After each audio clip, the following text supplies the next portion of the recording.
సింహరాశి వారికి దేవగురు బృహస్పతి యొక్క ఆశీస్సులు పొంది అద్భుతమైన లాభాలు ఎలా పొందాలో ఈ వీడియోలో సవివరంగా సంపూర్ణంగా తెలుసుకుందాం. సింహరాశిలో ఏ నక్షత్రాలు వస్తాయిగా?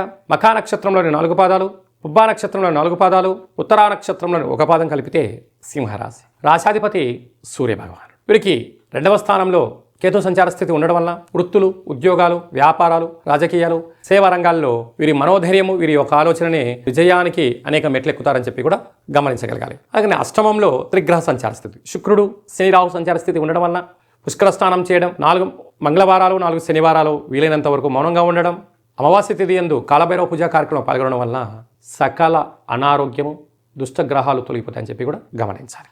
అలాగనే భాగ్యస్థానంలో బుధ సంచార స్థితి ఉండడం వల్ల ప్రేమికులు, భార్యాభర్తలు అన్యోన్యత చాలా అవసరం. ఒకరికి తెలియకపోతే మరొకరు ఏమైనా చెప్తే వినగలిగినట్లయితే విజయం మీ సొంతం అవుతుంది. ఏడాది తర్వాత రాజ్యస్థానంలో రవి సంచార స్థితి ఉండడం వలన ప్రమోషన్స్, వ్యాపారాలు, అభివృద్ధి, అనేక కెరియర్లో మంచి మలుపు తిరగబోతుందని చెప్పి కూడా గమనించాలి. ఏకాదశ స్థానం లాభస్థానంలో దేవగురు బృహస్పతి ఉండడం వలన పుష్కర స్నానం చేయడం, ఎరుపు వస్త్రాలు దానం చేయడం, గోధుమలతో కూడుకున్న ఆహారాన్ని అన్నదానం చేయడం, ప్రవహించే నీటిలో కొబ్బరికాయను వేయడం, రూపాయి బిళ్ళను నమస్కరించి వేయడం వలన గురు యోగ్యత కలిగి స్థిర స్థిరాస్తులు, భూములు, ఇళ్ళు, వాహనాలు, క్రయ విక్రయాలు యోగదాయకం అని చెప్పి గమనించాలి. వేన్లో కుజ భగవానుడు ఉండడం వలన దూరావాయు జల ప్రయాణంలో ఆటంకాలు, ఇబ్బందులు పొంచి ఉన్నాయి. ఇలాంటప్పుడు మౌనం, ధ్యానం, సత్ప్రవర్తన, దానము, దేవాలయము, సత్సంగము కార్యక్రమం వల్ల యోగదాయకం.